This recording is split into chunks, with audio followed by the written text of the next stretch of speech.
Ndị be anyị ekenekwa m unu ndị ka unu mere. Onye unu na-anụ ọnụ ya tanụ bụ Adanatamkpuruaghara.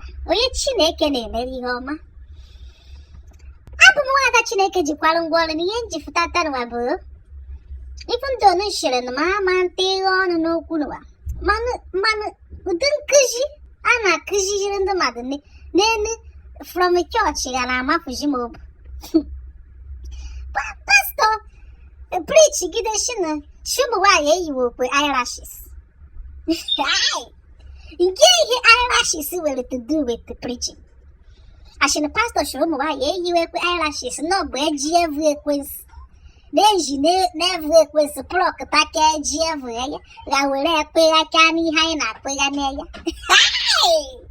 Nwaanyị nọ n'obodo ngakwa. Nde ihe eyelashes nwere to do with Eji Evu mmadụ.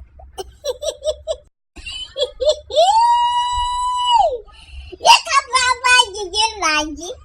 Nde ihe eyelash ụmụ nwaanyị na-eyi nwere to do with Eji Evu mmadụ. Talk of nke ekwensu.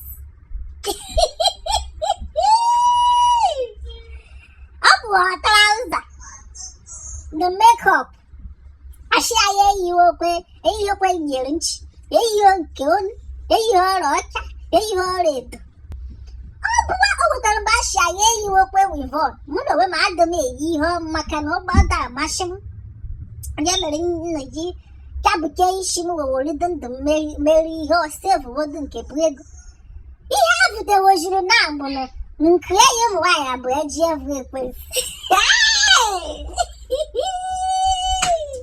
Ike dịrị agwụ m bikonu die. Ọbụdụmege apaiduwa na atụrụ ọbụla ya ashị na a na-agị ọgụ okpu. Ọbụla bụ onye na-achị na a na-akpọ ọgara Sambisa Forest. Ọbụla bụ onye na-achị na a na-ahụ ọka. Nje ihe mmadụ mere ndụrụwa. Nje ihe mmadụ mere ndụrụwa bụ ike ajụjụ nna gị. Nje ihe gbasiri prichin na Eji Evu Ekwensu na nke ya ụmụ nwaanyị na-atụ ire ya. Mana eziokwu o nwekwara ndị o nwere nwaanyị nke hụrụ bụchi na nwaanyị tere eje ya ghara epie ya. Ghara gị bikonu nje mba eji busu bụ ihe na akwa chacha ihe na ya shịrị ha na-emega anyị. Nna biko ya yuzuwodu nke Chineke nyere n'ọdụ enough.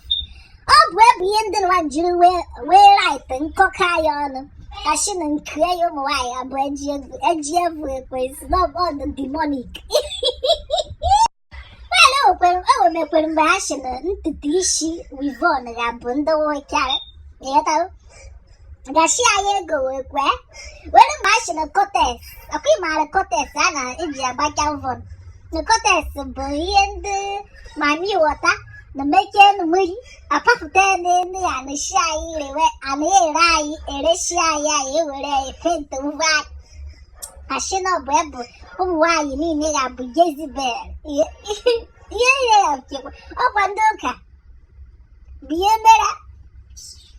Ashị anyị etewekwe kotes, ashị anyị egowekwe wivon, ashị anyị ekpuwekwe ihe na anyị ga-egote baret iri n'isi were ekpuchikere nchi anyị niile. Ụfọdụ agbawakwa akwụkwọ eyiri kokosak. Ihe na-agwụ m ike.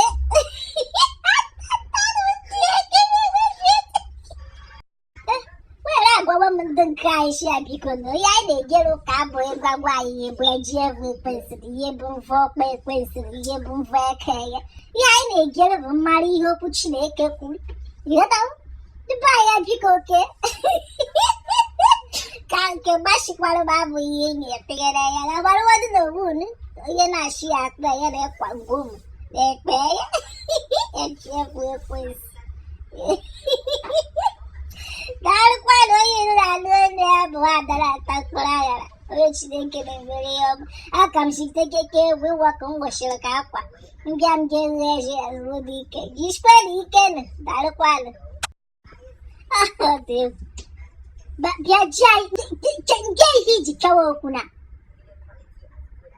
kedu ihe ị na-achọrọ okwu?